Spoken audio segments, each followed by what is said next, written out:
Isinasalba raw ni dating Pangulong Rodrigo Duterte ang kabuhayan ng mga taga-International Criminal Court o ICC. Dalawang bansa naman ang posible umanong kumupkop sa dating presidente. Iyan at iba pang update sa balitang ihahatid ni MJ Mondihar.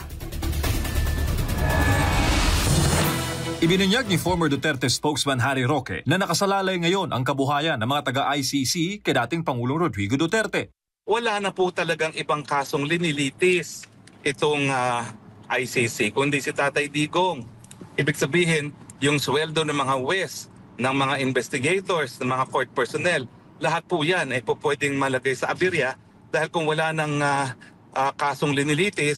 Sa December 9, 2024 report ng Courthouse News Service, napag-alaman na bumaba ang budget na natanggap ng ICC taong 2024. Pinuna rin ng Assembly of State Parties na siyang oversight body ng ICC ang International Criminal Court dahil walang nangyaring trial sa investigasyong inilunsad nila sa 12 mga bansa. Matindi rin ang Trump sanctions ng US government laban sa ICC. Frozen ang assets ng mga matataas sa opisyal nito, ban sa pagpunta sa US at bawal din ang pagtanggap ng donasyon kasama ng iba pang mga mabibigat na parusa. Kaya ani Roque, sinasalba ngayon ni FPRD ang hanap buhay ng lahat ng sinasahuran ng ICC dahil ito lang ang kaso na posibleng humantong sa trial.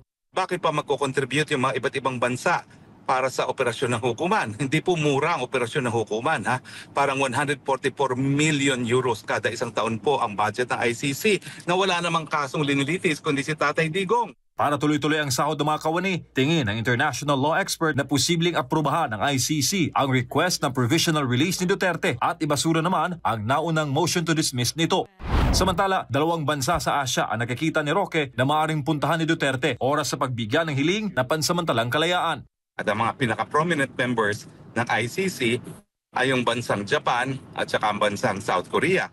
Kasi ang both Japan at South Korea nagkaroon na ng presidente ng International Criminal Court. Posible rin daw sa Australia dahil malapit ito sa Asia. Malaki rin ang posibilidad sa the Netherlands at malagay sa house arrest ang former chief executive. Kung mangyari ito, limitado lamang sa close family contacts at legal team ang dating Pangulo. Nilino naman ni Roque na tanging si VP Sara Duterte at legal team ni FPRD ang may alam kung saang ICC member state posibleng tumuloy ang dating punong ehekutibo. Para sa Diyos sa Pilipinas kung mahal, MJ Mondihar, SMNI News.